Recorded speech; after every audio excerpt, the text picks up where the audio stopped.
How's it going, everybody? Hi, Javi and Watch Monkey and Neff and Thomas. How you guys doing? Um, just want to do a check. Is the audio okay and the video? Everybody can hear and see me okay? Hi, John. How are you? Checking in from Singapore. Okay. Alexander, how are you? Good. Good to see everyone. Um, Okie doke. So let's um, okay, Louisville, Kentucky, North Vancouver, Canada. All right, well, I might as well pipe in. I'm from Bloomfield, Connecticut. Hey, Rancher, how you doing? What do you think about the VC 222 reissue? Well, I think it's sort of a cool thing. I saw what was it? Um, what was it was the watch that preceded the Vacheron Constantin overseas. Forgot the name of it. Started with a P. Interesting watch. I saw one of those on Time. What is it called? Touch of Modern. Touch of Modern is so screwed up. I tried to get in there, it just didn't work out. Um, hey Thomas, everybody. Hi, Mr. Valju. Boy, early bird. Hater, hi Hater. Uh, One thing I would include in my dream watch would be a world class finishing. Ooh, that's a great idea. I hadn't thought of that.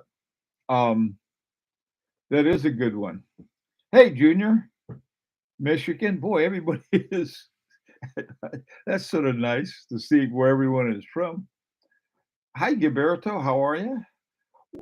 Thomas, one feature I'd like to see use more is external regulating screw, like the King Seiko. An external regulating screw. Would this be one of those screws that you move in and out and it moves the pointer on the regulator, or is it something else? Hi, Big Sal. Good morning, Geezer. Hi, Geezer. Um, well, it looks like there are a lot of things that would be cool to have. Let's face it. Um, One of the things, I don't know why. Well, I sort of do, but I don't. If given one thing, say, look, okay, we're going to make a new watch, and what would be the one thing you'd like to see on it? And what I would like to see is a big balance wheel running at 2.5 hertz, maybe 2 hertz, but 2.5 hertz, 18,000 dph, but with a nice big balance wheel. The 1 hertz movements that Gronfeld makes with a giant balance wheel. Those are cool. wouldn't mind having one, but that's not what I have in mind. Uh, Kari Voutilainen's has a lot of watches with a nice big balance wheel, so that would be my one thing. Let's see.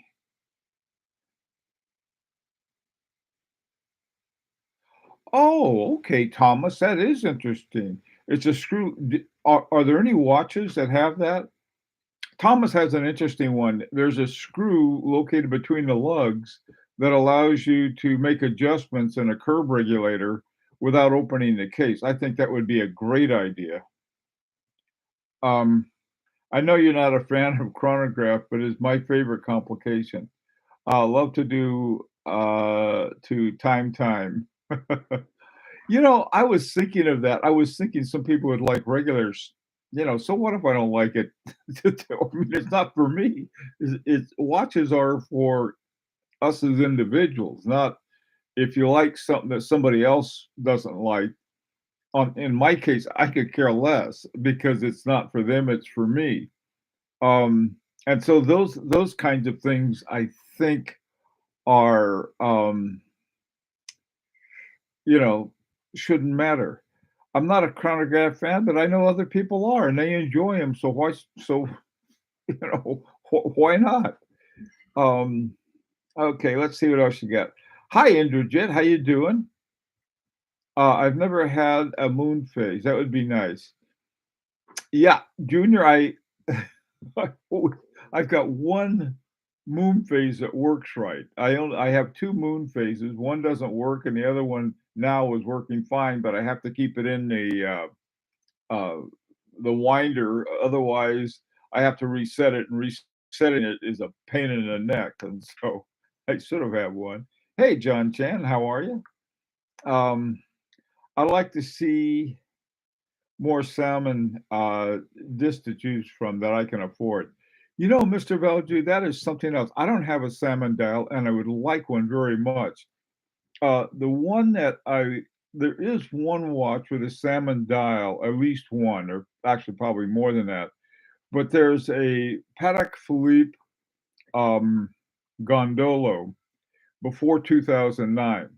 I've decided after 2009 I've had it with Patek Philippe because they have silicon hairsprings. They might as well have quartz as far as I'm concerned. But again, that's me. I do like Patek Philippe because they make wonderful watches. But I don't, they're. I think somebody pointed this out, and it's true. Like something like maybe 10% of watch buyers are collectors, and the rest of them are, even the really expensive ones. They're people who just want to have, a really good watch for whatever reason. So, if I wanted a good, accurate watch, probably Patek Philippe would be fine. Oh, my mustache looks like it needs some trimming here. Okay, let's see what else you guys have. Um, I also really like the CW retractable crown.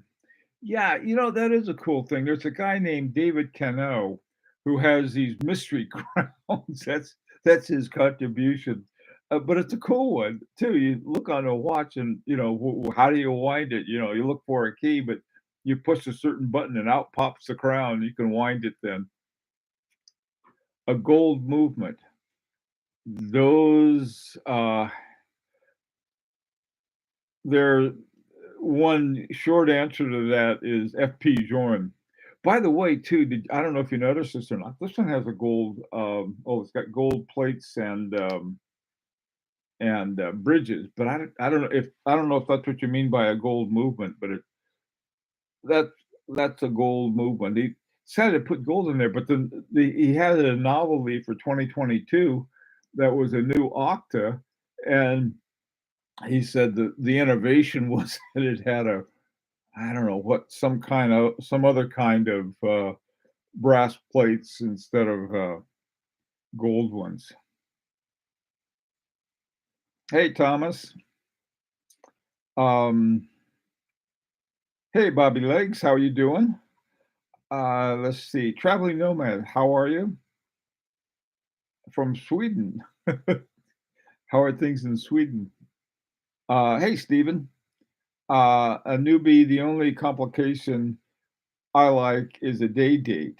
What turns me on is a faded bezel and a tropical dial. That does sound interesting.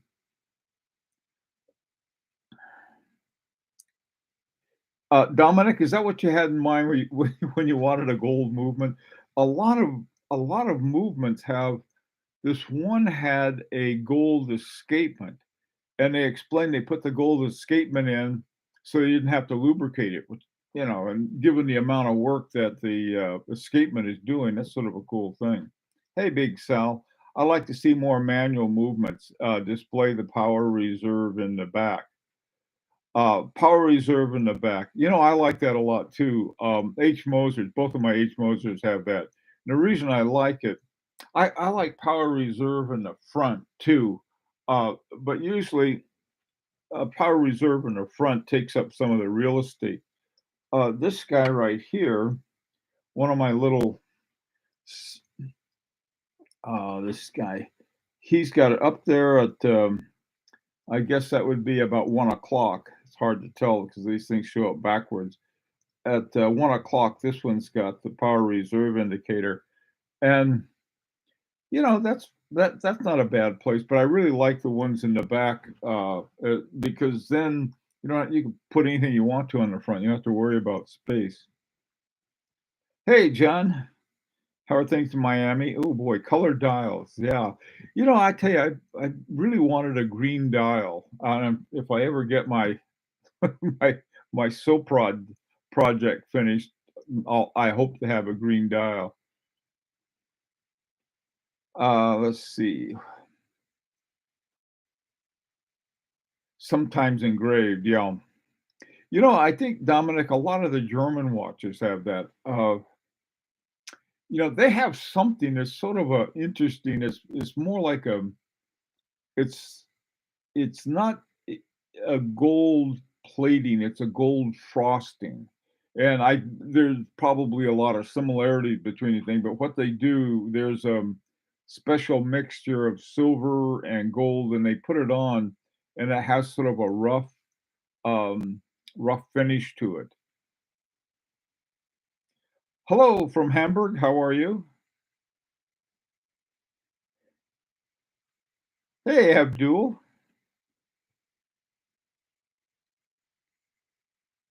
How do I feel about quick release strap? Mr. Valju, that's funny that you asked that because um, this one's got quick release straps. And the problem with quick release straps is this. I'll show you because I do like them. Like on my FP joint resonance, I've got to take the strap off to wind it and set it. But let me show you what the problem with quick release straps is. See right here, that little fold right here. Here's the quick release pin, and then it folds over right here. This thing is very easy to come loose and come off. I've had to glue them back together when they come off, and I'm pretty clumsy, so uh, even using a toothpick to apply some boot glue or something like that to it.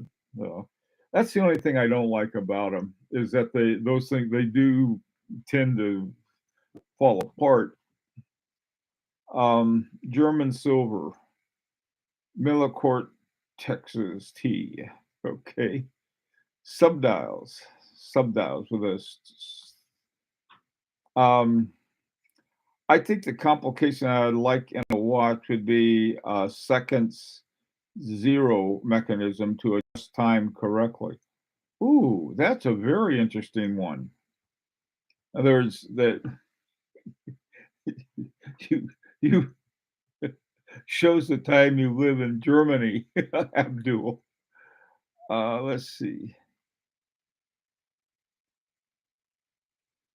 Um, Anything better than making the house with the strap tool? Oh, you mean like a spring bar tool? Longer service interval movements. Alexander, one of the ways to do that is have a lower. One of the advantages of a lower frequency is that you have greater time between it. How about finding the watch at AD or MSRP for less? Yeah, that's called nostalgia. I got an email from a guy. I think it was yesterday. Somewhere. Where was he from? I forgot where he was from. Anyway, he had an offer from an AD for a price, and I looked up the MSRP and everything. It looked like a great price from an AD. So I think it depends on where you are and so forth. Um, if you're an AD with a good online, visibility, I think your life is a lot easier because people can find you a lot easier. On the other hand, if you're in some little English village like Wolsey by the pond or something like that, uh, your people going there and knowing about you is a lot less, and so that's one of the ways that a collectors and ads can get together. But I don't know, I haven't got too many watches from ads. Nothing against them, I just I get the best deals where I can find them. Hey, David B at SG. Maybe a moon phase display where the shape of the illuminated shape changes during the phases, like the real moon shape of the moon. You know, David, I don't know if you've looked at Christopher Vanden Claus. It's called Real Moon June, I think, or something like that. They have a really cool one. I'd like that too, except they're out of my price range. Really like dials that are made up of layers, give it an amazing 3D kind of depth to it. Yeah, that'd be cool. Um, okay, trying to think of some other things. You know, one thing I've been talking about lately is having dual barrels in parallel. I got an email from somebody the other day, in fact, or today, one of the two. Get a lot of emails and saying, "Hey, here's one available," and it was it's like around $8,000, and it was right now. Just about everything is out of my reach except for a very narrow, sort of lower ones that I can afford. Um,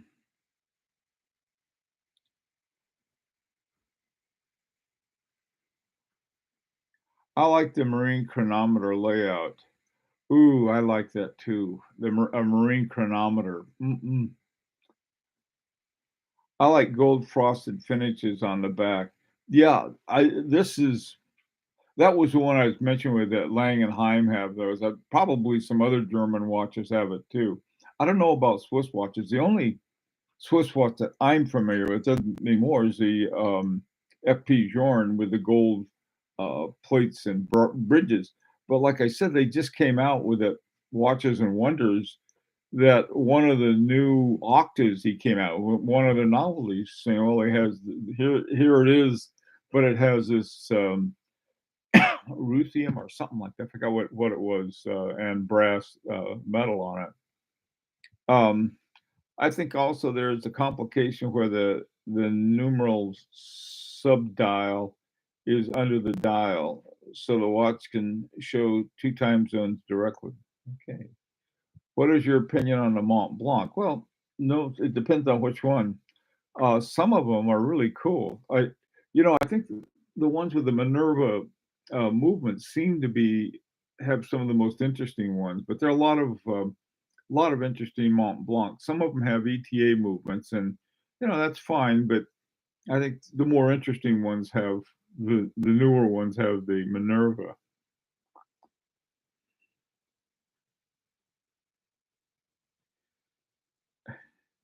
Abdul, I do you mean is that the Rattrapante? Oh yeah, the Rattrapante. The on the new Parmigiani has a new Parmigiani with I think it's a Rattrapante. It's the coolest looking Rattrapante I've ever seen. I mean, it's got like three hands, hour, minutes, and then it's got this other hand, and then it has a one of those pusher crowns with a pusher on it. Man, I tell you that I saw something about that, and I know that Agenor did some of the complications in there, so it's sounds like a great, interesting watch. Of course, they didn't mention Agenor. Very few of them do, but there they are. Um, Traveling Nomad. MB has some great watches. The GMTs and World Timers are great. Traveling Nomad, those are the ones I like too. I'm still haven't gotten a true world timer, and that would be a nice one to have.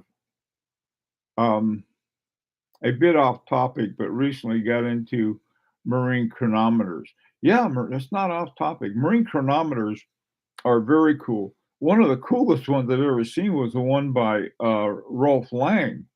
Um, he's got an amazing one. It's like it's like this $1 million chronometer, and he and another guy were taking it to Dubai. In fact, I think they had to have a separate seat for the chronometer, $1 million chronometer. So they're going to take it to Dubai for some show, and they dropped it and broke it. Like, Jesus Christ! I thought, oh my God, I, why wouldn't you have that in a special box? Anyway, here's our chronometer. Whoops. Let's see. Um, do you have an opinion on the moon swatch? Yeah, I do. The grown-ups sit at one table, the children sit at another, and then they have a crib, okay, for the babies. That's my opinion. Uh, hey, Joyce, how are you doing? Let's see. Okay, doke. Trying to think of some other. If I had one thing I could ask for in a watch, this has my double barrels in parallel. I do like power reserve indicators. Trying to think of a Remontoy Galate. That would be a great thing to have. I still the problem with those is that they're expensive, and I don't know. Who knows? You never know when one will come along. Uh,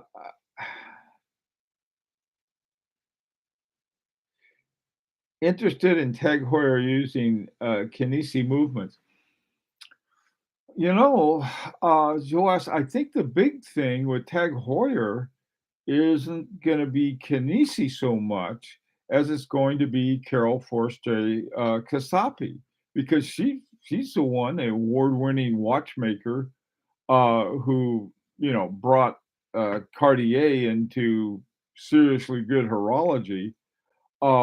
Now that she's taken over movements at Tag Heuer, those are the ones to keep an eye out for. Now, Kinesi, the ones I've seen that they've made, I really like. Of the ones I like a whole lot is the one that's in the J12 Chanel. Chanel J12, I think, is one of those cool watches that horologically it's under the radar. I mean, you see a Chanel label and you figure, nah, but that's not true.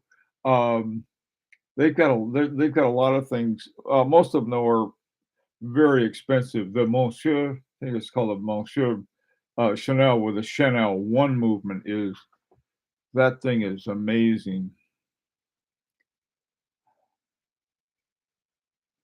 Did you hear about the Timex and Rolex collaboration? No, I haven't. I don't know what it's going to be. My hunch would be that Timex may end up with silicon hairspring because right now, well, originally just Swatch, Rolex, and Patek Philippe had this cabal that they put together to develop silicon hairspring. How about the Cartier with the movement in the rotor? Oh, wow, that is amazing. I haven't heard about that. Anything that introduces people to watch appreciation is good. The Swatch Moonwatch is strictly entry level. You know, Dominic, there's a lot of people. There's entry level, but I think it's like they're different doors. The door one, door two, and sort of the Lady and the Tiger type of thing. I don't know. You have to understand, at least as I understand it, watch collectors are inherently irresponsible in this respect, okay?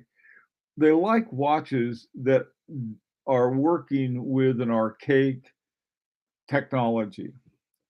Uh, but that involves a lot of really interesting craftsmanship. Now, you start chipping away at that craftsmanship, you start dropping silicon in here and there, and pretty soon you're back to a quartz watch. High horology, what they call high horology, was invented so that people would start buying Patek Philippe's and Vacheron Constantins and some of these other watches that people with the quartz watches, $10 quartz keep better time, which was true. And so then they started pushing the whole idea of high horology, and I'm one of the suckers that fell for it. But I think as long as I recognize that and know what it is, and then I'm not looking for the kind of advances in timekeeping. I mean, my Fitbit that I got my little Fitbit on, make sure I keep moving. That thing is way more accurate than my FP Journe. and apparently it's got a thing in it that if I get lost in the woods, they can find me with my Fitbit. There are all kinds of things like that that, if you want that kind of advance. Now, another kind of advances are these little things like, the reason I like big balance wheels is that the larger wheels have greater inertia, which means they have greater stability. Same thing with a remontoy Galatea. Here you have a little spring that keeps being rewound by the mainspring. Brilliant kind of stuff. But you throw a quartz in there. As soon as you throw quartz in, I might as well get a smartwatch because it'll tell me who's going to win the World Series and the World Cup, and who's going to be the next king of England. But this guy just keeps time in an interesting way. Uh, Chopek also has some nice releases at the show. I might be feeling a salmon run on the Anna Creek. Mr. Valjew, a good friend of ours, Mike Margolis, is the U.S. rep for that. I don't know if he's a guy to contact. We can that'll take good care of you if you're in the U.S. Um, yeah, Joas, it is a toy. I mean, toys can be fun too if you're collecting toys.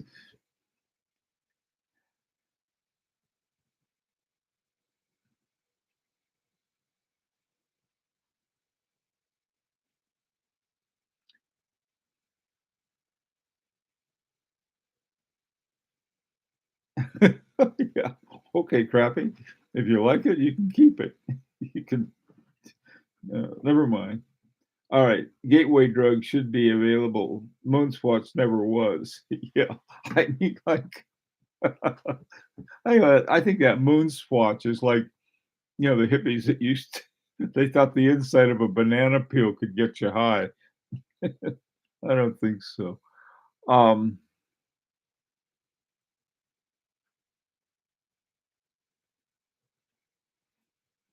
okay.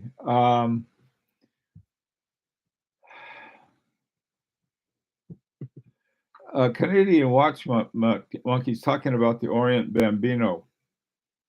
Um, in one respect, I agree. I mean, and I think even more so, I think the Seiko 5 would be a great introduction and sort of step from there.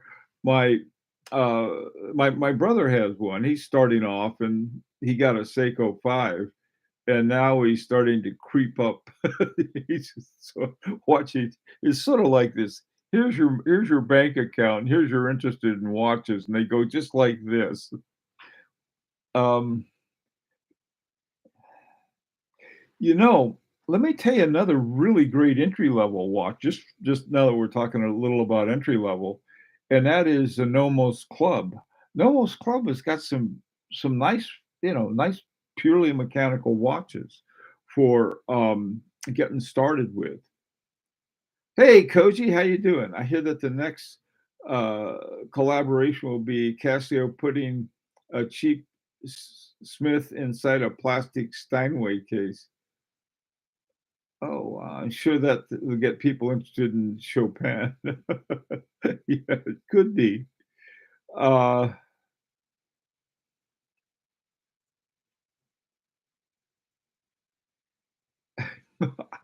I don't want a moon watch.